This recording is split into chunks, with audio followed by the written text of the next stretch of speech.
have a channel running over there to under our deck. Those little mongrels. He likes to eat grass, he likes holes, and he's a big cuddle bug. He likes to do big hugs and scratches. Oops! Up, up! Okay, up, up, up. Let's go! Up, up. Down, down, down. Good boy, good boy. Look at that fluffy nugget. Hello.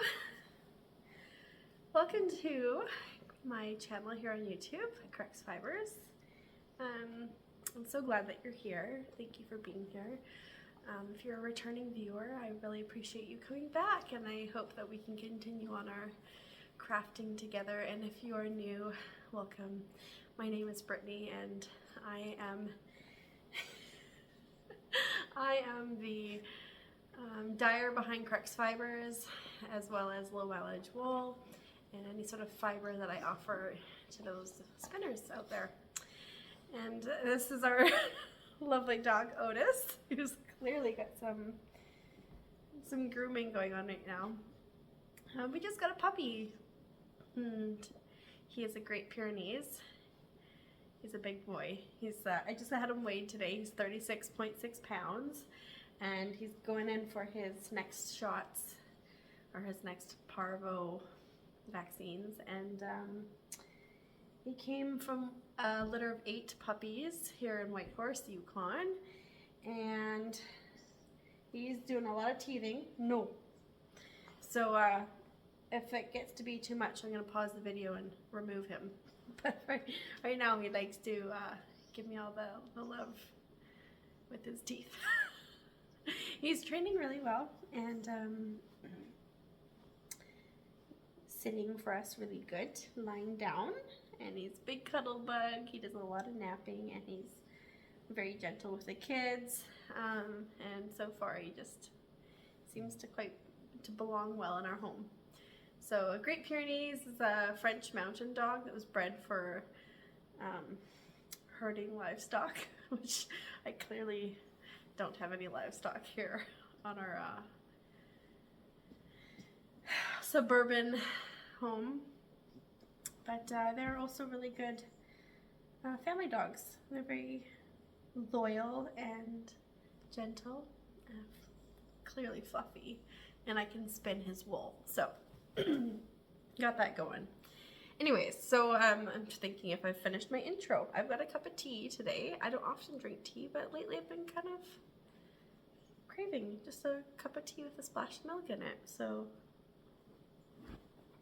yeah, I hope you can settle in and join me as I talk about the things that I've been crafting on. I'm drinking my tea in my cup that I got from, well, it says Ginger Fox, but it's not where I got it. If you search foul language mugs, the cups mug will come up. So this is just the name of certain birds like tufted titmouse, dick thistle, southern screamer, blue-footed booby, and I also have a plants one. Anyways, you gonna go down? You going down? Bye-bye. See you later. Well, for today I have some finished objects and I have some works in progress. What else have I got? I have one little acquisition. And let's see, I have my show notes already typed up right in front of me so I can refer to them for you guys. So yeah, some finished objects and some works in progress.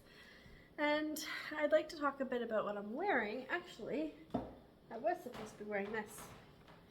Let's put this guy on. I am wearing a finished object, which is called the Fleur Shawl by Espace Tricot. And I knit this with my the mohair base that I dye, but undyed, paired with New Teton in the colorway Lív. I'll come up close so you can see this beautiful color. So it's got a teal and a rust, and actually up close the rust is actually quite a bright orange, but together create this really subtle color. And this pattern comes in 2 sizes. I knit size 2, and I did the small baubles, which is the 3-stitch bauble. It's a free pattern by Melissa Clulow. You'll have to forgive me. Our family had COVID, so I'm trying not to be congested or making too much noises, but sometimes I get a bit of something in my throat tonight. Yeah. Okay, so I opted not to do the final bauble row. I didn't feel like that was something suitable for my lifestyle. I felt like the baubles could catch on something, even a puppy's teeth, I don't know. So I didn't do it. I bound off, in my Ravelry notes, I have written out how I bound off the bind off. The whole thing weighs 210 grams. In the description box below, I've linked all of the links to my Ravelry page and all of the items that I'm talking about today. So you can go and read my notes. This one I gave some details on how I bound off and the weights of yarn. I actually didn't weigh my mohair, but I guesstimated that I had about 10 grams left of one undyed skein. And then I had a full skein, which I ended up using all of it, but a very small amount. So this is a really lovely shape. Some people have knit a crescent shape, but this one I find you can wear as a crescent shape. So what you want to do is gather it till this comes a bit shorter, and then start wrapping, and then it can keep you cozy around your neck a bit more. So the wingspan is nice and wide, and the actual depth of the shawl is pretty shallow. And then I usually tie these underneath. So it's been a really nice shawl to wear. We've had some crazy wind happening the last few days, and today I was just out walking. It's been really cozy and windproof. Sorry, not windproof, but it's holding in my heat. So when the wind hits me, all I feel is warmth. So yeah, it's so cozy. And I'm also wearing my Bolton Pass hat. This is a hat I've shared on the podcast before. This one I don't have a Ravelry page linked because I forgot to, but it takes 40 grams of my low mileage wool in either a sport or DK weight yarn. It's very lightweight, and it just keeps getting fuzzier and better. It is a very lightweight fabric, and I did an 8-point decrease. 41 grams, and it's so lightweight, and it's the hat that I keep grabbing because it's warm enough, it's not too warm, and it's not really thick, so kind of like it. Just a little toque with enough heat. And actually I wear it inside all day long. I forget that I even have it on, and it's that time of year where I have messy hair all the time, so I might as well cover it up. So yeah, I'm wearing that, and I'm wearing my free knits, which is a free recipe by Miss Evil. I start with the finger, a little crocheted chain, and you knit back and forth, increasing every other round until you reach the diameter of your wrist, or circumference, sorry. And then you add in a design. I did a 1x1 color work and alternated the main color as I went down, and just a reverse stockinette, I think, or garter, a garter cuff. I wear these all the time. I never take them off. Well, I do, but usually once I have them on for the day, they don't come off unless I'm washing dishes or something.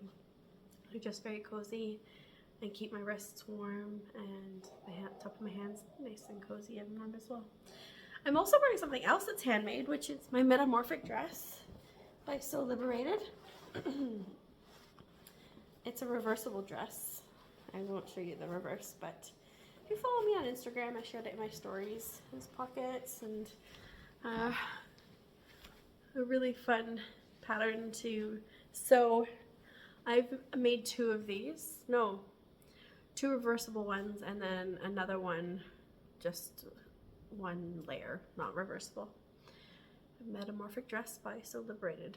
So if you're a sewist, I highly recommend this pattern. This is with 4 inches of positive ease, so it's nice. I feel so free in it and so comfortable, and I want to make more. But then my whole wardrobe will just be this. So that's what I'm wearing. So I do have some finished objects. I forgot one, so I'm just gonna pause the video and go grab it. All right, so I finished my Moonlight Meadow pullover, and it is big, but it fits me okay. I'm not disappointed in the fit. It is rather large, but I just wear it over all my layers. So circular yoke. I opted not to do color work throughout the whole body because I didn't feel like it was something that would stand the test of time in unspun wool.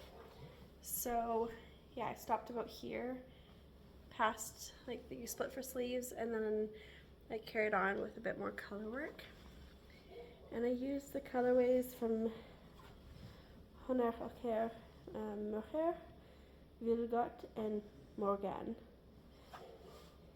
And these details are really pretty. I really enjoyed knitting those details. They did take a good amount of time to get through the row.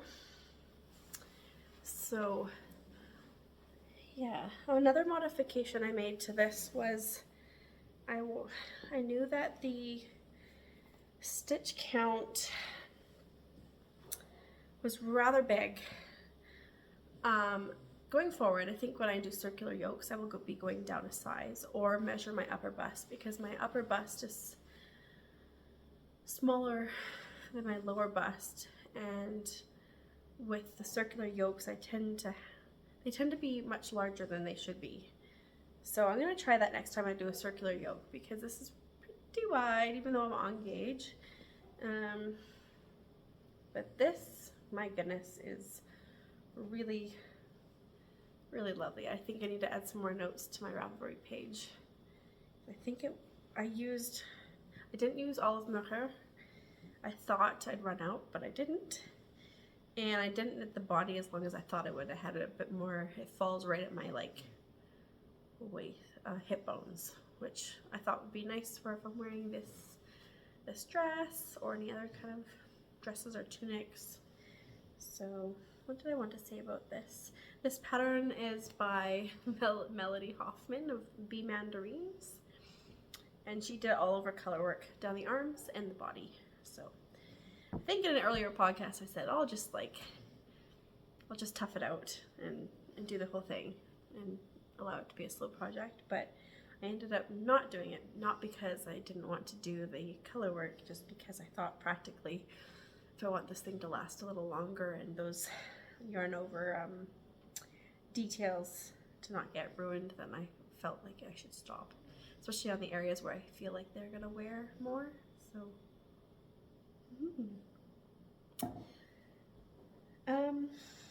I use the recommended needles, and I use New Teed and Held Double. It's a really lovely color. I really love these colors on me. Make me happy. Alright, so that's the second finished object. My other finished object I actually finished before, but in the last episode I forgot to talk about them, so I thought I'd show you some socks that I knit. These are my Curio Socks by Andrea Mowry, and this main color is a Shaggy Rug by Hello Stella, and this was on her special domestic yarn called Como. So it's 50% Corriedale, 50% mohair, sorry. And so because of the mohair content, it's a heavy fiber. You get less yards to 100 grams. So I think for the gauge, it is fingering weight. You get the right amounts of yards, but the actual weight of the fibers increase faster because of that mohair content. So if it was just Corriedale, it would have been probably your standard fingering weight yardage, but the grist on this yarn is a little less. And the contrast color is my hand spun yarn, which has been featured on the podcast before in some brioche hats called, oh, it's blank, I'm blanking. Anyways, I still have some yarn left, so I'm knitting some socks, another pair of socks in my hand spun, but I won't show those because I'm not that very far, so maybe on the next episode they'll feature if I pick them up again, but I haven't been touching them in a while. So the Curio socks, I did 60 stitch count in the pattern, and they're striped with some slip stitch details, and instead of doing an afterthought heel, which I don't enjoy doing, I did a fish lips kiss heel. So I'm curious to see how these will hold out with the yarn. The yarn is woolen spun with Corriedale and mohair, and I'm already taking off some pilling at the heel, which is to be expected. I used 2.25mm needles, and the fabric felt pretty dense, but they are so cozy. So I've got a denser sock and very, very cozy and really fun colors. I would knit these again. I just didn't feel like with my other yarn that I had hand spun, for the socks that I'm knitting right now, I didn't feel like managing multiple balls of yarn between each row because you're having to unwind them every time you come by. The one thing I will note about this Como yarn is that it does have texture. So there were slubby bits all throughout the skein that I had. It doesn't mean that it would be with all of the skeins of yarn that was released by the dyer, but mine did have the texture, and I love it. But I wanted to make a note of that just in case you don't like texture and you have the Como and you're thinking of making socks. So more little show and tell. I did not wash these, so they're kind of puckery because they're sort of formed to my feet. Love them. I've shown my Lív Fleur Shawl, and my final FO. It's not entirely complete. I wove in the ends as I was knitting it, but let me just get this adjusted because, as I mentioned on my last podcast, I was doing the Geogradient Shawl of Stephen West's, and I had already completed Clue 1 when all of everything came to the surface about the design. So I carried on thinking I will solve this at the end when I'm done knitting it, and I'll modify it somehow, whether I pick any of the fabric out or if I duplicate stitch anything. I'm not sure. I haven't decided yet, but I finished my Geogradient, and I'm gonna hold the center so that we don't share it as per the designer's request, as well as out of respect. So I use colors that are not really my colors, I don't think. I don't know, when I tried it on in my bathroom, I felt like the colors washed me out. I don't know, what do you think? Am I a teal and blue and chartreuse kind of color or person? Like, does this fit in my wheelhouse of colors? I don't know. But if I put it on, I think so. The wingspan it's not giant compared to his other shawls. It's really, see, it's very geometric, hey? It's very graphic. These were so fun to knit. They were very time consuming because at some point I had like 500 stitches. like my actual stitch count was over 500. And then to make these, you create 5 stitches in one stitch. So I think, is that right? No, you double your stitches. You in the end, you're doubling your stitches. And then this is a really fun detail too. It took a while, but it was really nice. And that's an I-cord where you pick up, I think we pick up there. Yes. And then I did the I-cord bind off. What else is in this? Oh, there's the eyelet rose with the garter. That took a long time. All of this, like, you know, you're racing against the whole the weeks to knit it in. You don't have to knit it in that much time, but last year I knit my other one from Thursday of the 5th or something till Thursday of the 24th or something. So every week I was able to complete the clues. But yeah, so it was very fun and engaging. A lot of stripes, which is not quite the things that I knit, but I did not knit this for me to wear. I knit this for me to enjoy, and I'm hoping once I modify the center to have it as a sample when I'm on the road at yarn festivals. So yeah, I wove in all my ends as I went. So there's a few that I need to snip out or extra weave in, because there was parts that just didn't make sense to do the Steven weave in. Yeah.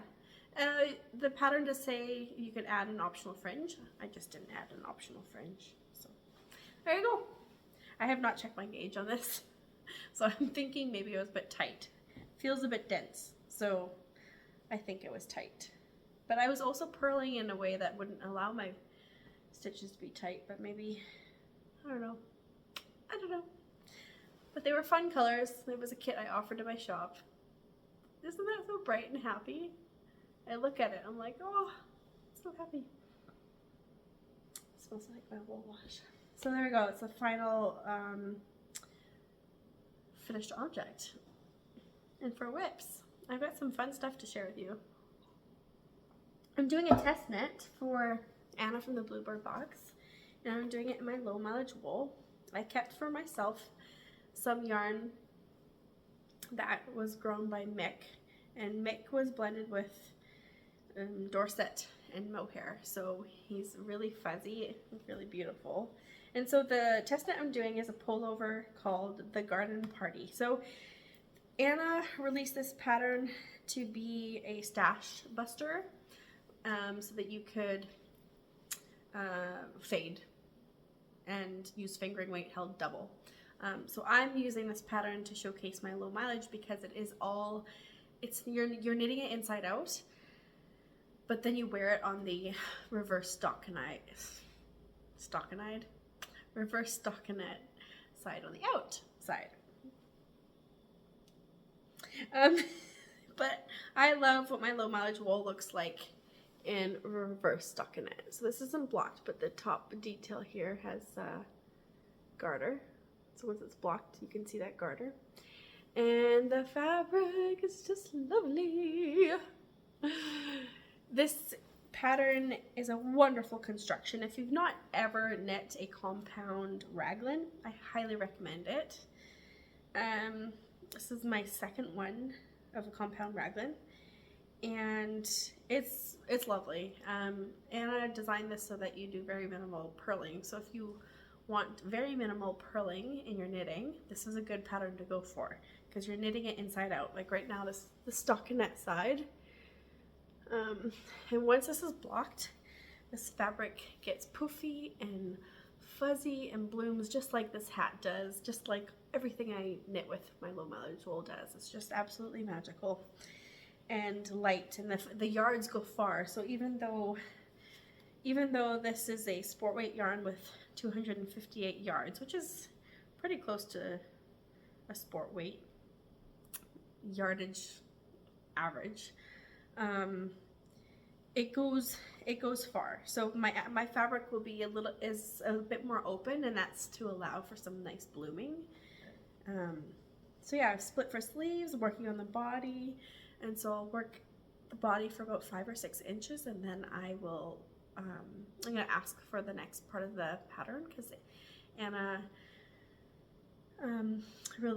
does her test knits as though it's like a mystery knit along, so you get sections of the pattern, and then so I'm gonna ask if I can do the sleeves so I can make sure I like the fit, and so then I can make sure that the body reaches the desired length. So I'll finish the sleeves first, followed by the body. That's how I always knit all my sweaters. I just like the way, I like how when I finish the body and I put it on, it's still the same length as I wanted it to be. Whereas if you knit your sleeves last, they can change depending on how much stitches or any modifications you do.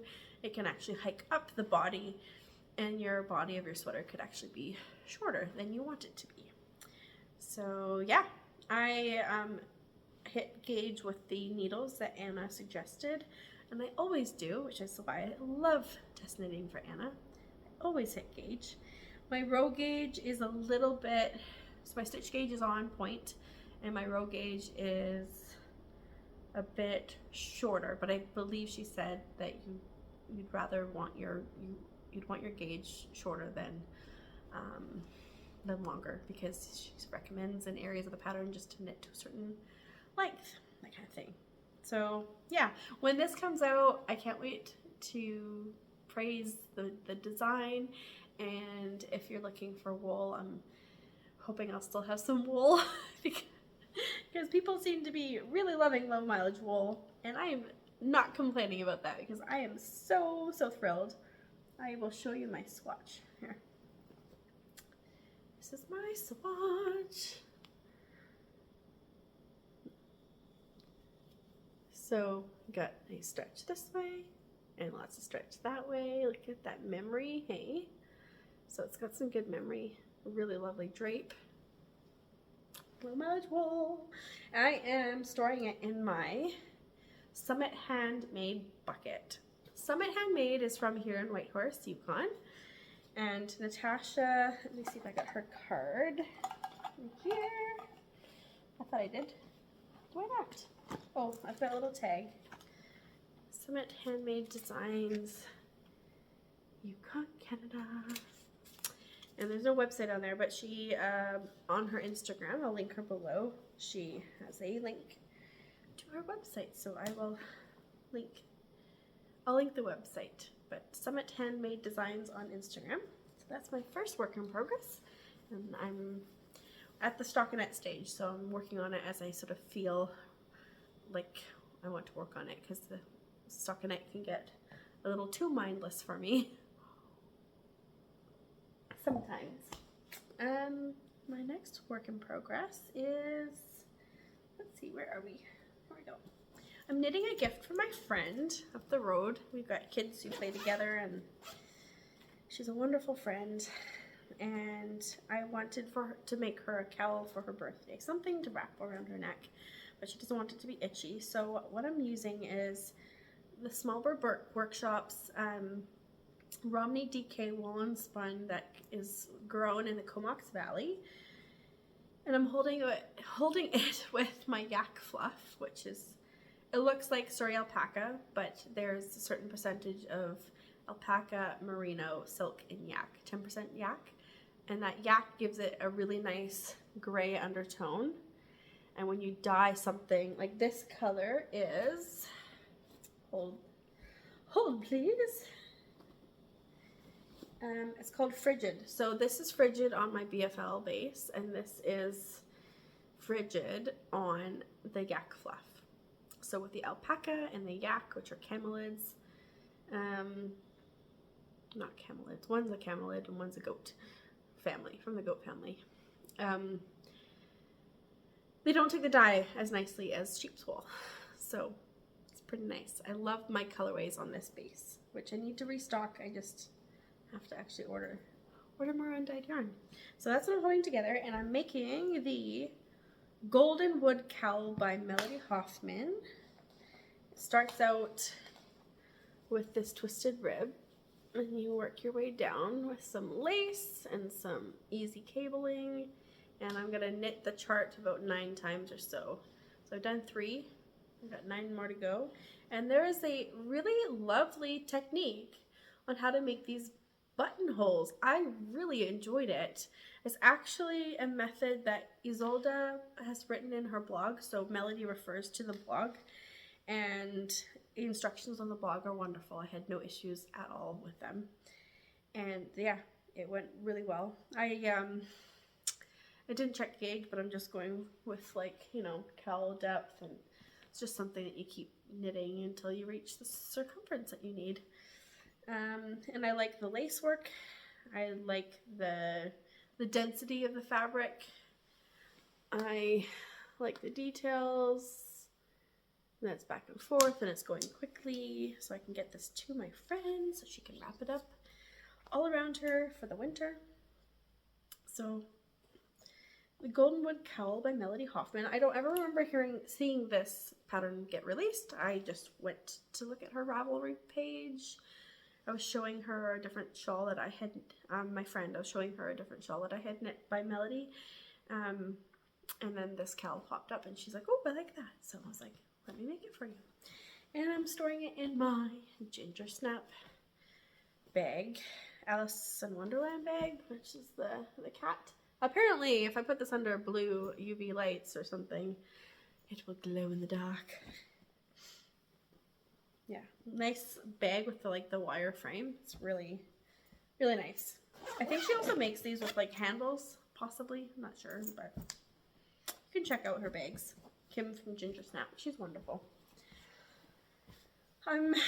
So after the Geogradient shawl, I decided, I hope I'm not rushing through this, sorry guys. I'm looking at the time on my phone and how much space I have. So I'm going to have to like delete some memory again. So after the Geogradient shawl, I had some leftovers, and so I decided to cast on a hat for my son, which is a Musselburgh hat.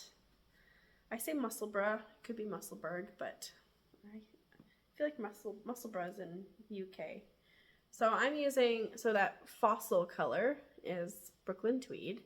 This gray is 100% camel by Nordic Yarn. And then the highlights of color are the two colors from the Geogradient. Isn't that fun? Just like happy colors. So Isolde did a post about the Musselburgh and how she like striped throughout so that whether it was reversed, folded up or not folded up, you basically have 4 different hats. So I've decided to do that same thing. And so yeah, I feel like it's actually really a really big hat, but we shall see. If so, then, or maybe it's not, I don't know. But I'm loving it. I think Calvin will love it. He said he liked the colors, but he's a fun one. He gets into a habit of wearing the same thing and not leaving any room for anything else in his life. But maybe this one he will, because there's some blue and chartreuse in it. So I'm enjoying this. My gauge on this is 7 stitches, and I'm using 3.75 millimeter needles. And that is the Musselburgh hat by Isolde. And I'm using my Debs bag to hold this, along with another work in progress with the yak yarn. No, not the yak yarn. The Qiviut yarn I was speaking about last time. I'm finally using it. Finally! In a Pearl Soho pattern called the Eyelet Cowl. Lace weight yarn. Toothpick needles. Is Jackie and Carmen still doing the toothpick knit along?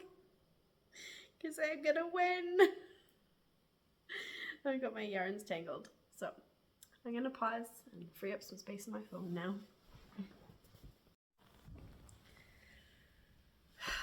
Alright, so where was I? The Qiviut Eyelet Cowl. Sorry, the Eyelet Cowl by Pearl Soho. I'm using, so Qiviut, this came from, not Qiviut Ink, but the other one. I'll link it below. So a little while ago I did some, I dyed some mini skeins for Itsy Bitsy Yarn Store. It's actually a few years ago, and it was the, whatchamacallit, her advent. So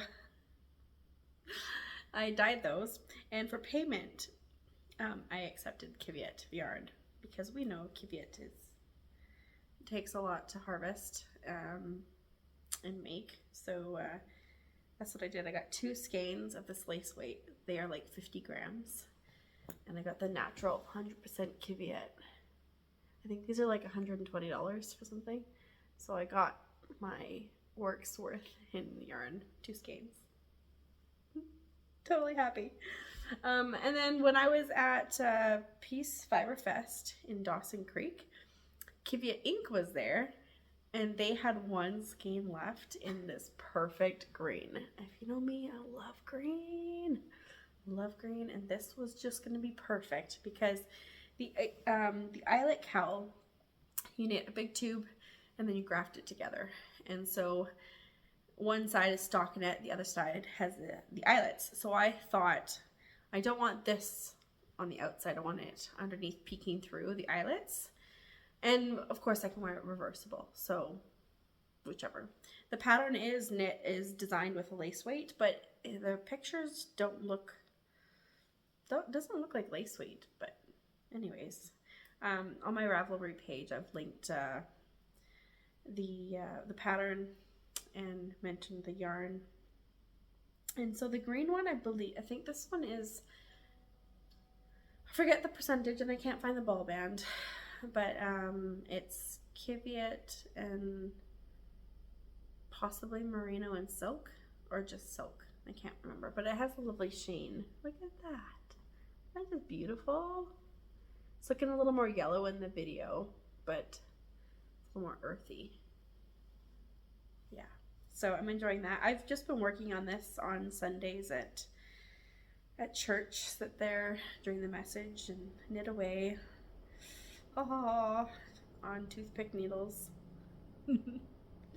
I think I've messed up one eyelet row, but who cares? Because I don't think you'll even notice. Like, it's like maybe, did I? I think there's a few spots where the eyelets don't line up with the ones below, but I don't really care. This is going to be so soft and warm. It's going to be unbelievably warm and light. So I'm excited about that. So I think that's all my works in progress. I did actually remember this time to bring the free mitts I mentioned last time that I didn't have, that I had made. So this was with like 2 batches of low mileage wool that I got back from the mill. The white one that's all sold out now, but this one here is Tansy and Tess. So if you've ever spun Tansy and Tess's wool, they were blended together and create this beautiful dark warm toned gray. Like, it looks warm to me, or maybe it is cool, I don't know, it's just the lighting, but it looked kind of warm. It is warm. And I did the slip stitch on a previous one that I did, but the yarn, the white one here, is thinner than the dark, so I'm thinking the needles were too big for the white yarn, so it actually just looks like little flowers. Doesn't that look like little flowers? Or like I did some sort of embroidery or something. It's really beautiful. So I still need to weave the ends. I just found them, so I hadn't woven the ends in. So this is my very first pair. See, already I take them off and I feel like a chill. Not like an uncomfortable chill, just a chill. And so I like them snug. So that's why I add slip stitches or color work, just to get it snugger around the wrist. And then I really love this detail here because oftentimes I'm at the kitchen sink and I can just pull them back and get them out of the way. Or if I just want my wrists warm and cozy, then yeah, then we're sailing. Let me just look at my notes here. I think that was it. That's all the things that I wanted to chat with you about what I'm crafting. Apart from Otis in our life, check this out. Look at this guy. Look at him. Look at you.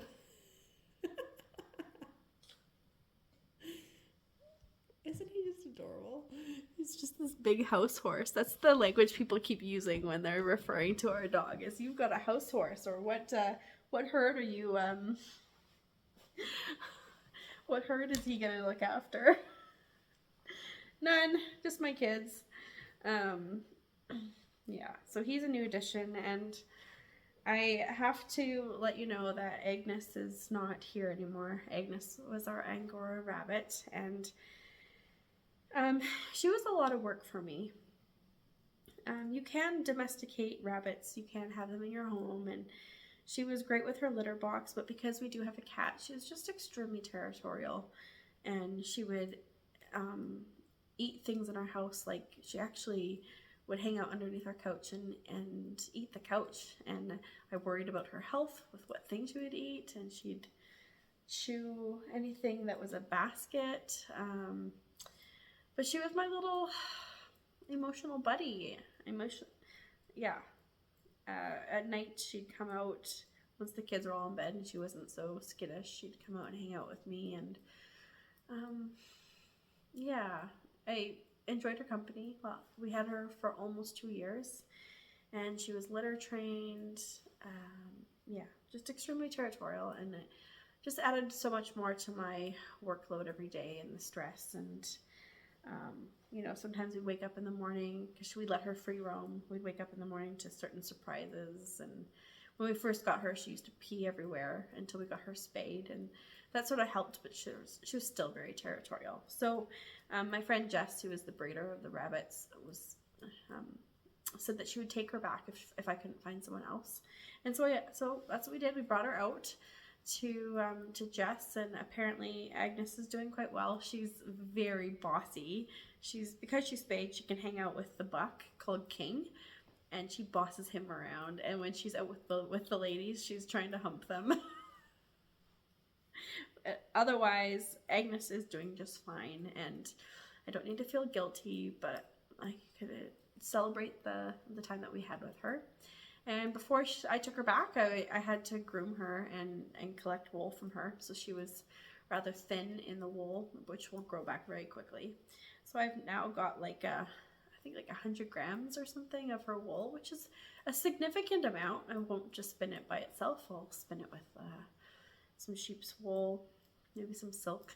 But her wool was already pretty lustrous because she's got 2 coats. She had a fluffy, soft undercoat and an outer coat that was more translucent, which gives the appearance of being shiny. So yeah, coincidentally and really oddly, the day we went to go take Agnes out, I was already messaging my friend Karen about adopting one of her puppies.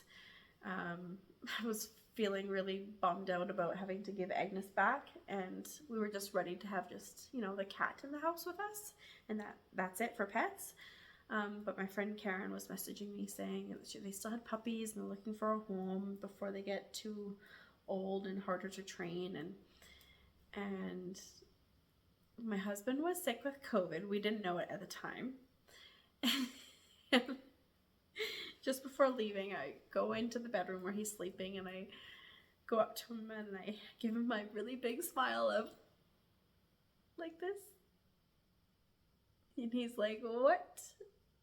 What did you do?" And I'm like, "I didn't do anything, but after we drop off Agnes, I think we're gonna go get a puppy." So before anyone thinks that I got rid of my rabbit to get a puppy, you are wrong. I did not. Even though it looks like that's what happened. I don't know. But we're really happy with Otis. He's training really well. He's got the whole teething thing going on, and he's trying to hump a blanket. I got him doing that. So eventually he'll get neutered. So, but hopefully he won't be inappropriate around the kids. Because they'll be like, "What's going on? What is going on?" Because I actually said that to my kids the other day. I was like, "Yo, he was trying to hump something." And they're like, "What does that mean, Mommy?" I'm like, "Ooh, we haven't had this conversation yet." So anyways, what else have we been up to? We had Halloween, and I'm not very good at being very festive on holidays, but this time I decided that we all had to dress up. So John, we were out looking for costumes here in Whitehorse, and We found some. I found a glass of beer costume for John, and Calvin loves hot dogs, so we found a hot dog costume for him. And then Sybil loves rainbows, and so we found a rainbow costume that had a white cloud. So it's like, well, she could be a fluffy rainbow cloud marshmallow thing, and I will be a pickle. So then in the end, I just called it a that we were going out as a family barbecue, and it was really cute. We brought Otis along with us trick-or-treating, and the whole neighborhood was full of kids. It's taken a few years to see a bunch of kids come through our neighborhood, because where we live is a new subdivision that my husband and I actually build houses in. And yeah, this year actually, when we came home, my candy bowl was empty, so I packaged up little trick-or-treats and let kids just grab them. But this year I did little baggies, and what I put in them was a pencil with eraser, like a Halloween pencil and eraser, some stickers and tattoos, and then 2 little caramels. So that's all I did. I didn't want to give out tons and tons of candy, because they're gonna get some from every house anyways. Yeah, so it was nice to see a lot of families out and people coming to the neighborhood, because it's felt rather ignored, this part of Whistle Bend. Yeah. And apart from that, kids are in school, doing really well. Calvin had a fantastic teacher last year that used a curriculum that just is amazing. They did these decodable reading lessons that helps kids decode words with just a few tools, and it's been amazing. And Sybil's doing really well with school as well. She's a little girl. She's pretty small, and she gets intimidated by the bigger kids, but otherwise, yeah, she comes home and you can tell that she's learning things and enjoying her new friendships. And yeah, I think I mentioned earlier that winter is very, very slow this time. Right now, it's very windy and sunny. There's no frost on anything. There's no snow on the trees, barely any snow on the ground, and it's already November. I think we're at 8th or 9th. So it's a really odd start to the winter, and my husband reminded me this morning or last night that about 7 or 8 years ago, the same thing happened. So I'm curious what the Farmer's Almanac says about the weather right now, and what to expect. So, there's some climate change things, but also I think there's also just patterns as well, because we have experienced this before. I like to see snow. Winter and snow go hand in hand for me. So I've been doing lots of watercolor painting. I just painted pictures for a calendar. So my plan is to create, I just talked to the local printers today and dropped off my paintings to see if they could do this. I want to make a perpetual flip calendar for special dates, like birthdays or anniversaries. So I brought it in to show them and what I wanted, and they said they would, I think they said something like they'll draft it up and give me a quote to see how much it is. And then I think I'm going to release it for New Year's, because I love a perpetual calendar. I use one every single day. It's also called a Dutch calendar. And I look at it every single day to see whose birthday is coming up, or what special anniversary, or someone's maybe death to be reminded of and to be thinking of them. And I use it all the time, and I love it. So I've been wanting to make my own with my own watercolor painting. And so if you've been in my Instagram stories, then you'll have seen some of the paintings, but otherwise, I say that a lot. Is that my filler word? Otherwise, yeah. Stay tuned. I hope to release a yarn with it and maybe get a Lumel Studios ornament. We shall see. We'll see if I can pull it all together. So if I were to release it, it probably won't be until like the first week of December. That's if the calendar can be done in time. And if I can, what did I say I would do? Calendar? Yarn, if I can get the yarn dyed. So it's been kind of slow in the yarn dyeing department, and I'm okay with that. I like to diversify my company between hand dyed and farm yarn. I had some fiber come through that I had processed, so I had scoured it, dyed it. I think I shared it in the last episode. And so that went off really well. The shop update was so successful. I was beyond sorry. I was very shocked on how well everything went. So thank you so much if you were a purchaser and you got some of the unspun yarn that I offered and my and the machine gun roving. And also thank you very much as well for your comments on the last episode. It had been a while since I had podcasted. I got into a bit of a rut of feeling discouraged, and I think every maker, every small business is going through some tough times, and I just was lacking motivation, lacking inspiration to sit down and actually just record. And most of the times I have a lot to share, and I want to share it all, and I just can't always. So this time I chose the things that I wanted to share, and yeah, that's about it. I think I thought my husband just got home. I heard a big bang out there. But anyways, yeah, thank you for being here. Thank you for joining me. And I hope some of the things that I have crafted on has inspired you to also pick up your needles and maybe make those things. I hope you're having a wonderful time gift knitting for the holidays, or if you're not, then I hope you're enjoying making things for yourself. And I hope that you are doing well with your health on all levels. Okay, so again, thank you so much for being here. You're so welcome here. Whoever you are, however you come in yourself, and the choices you make in your life, you are welcome here, and you are safe in this space.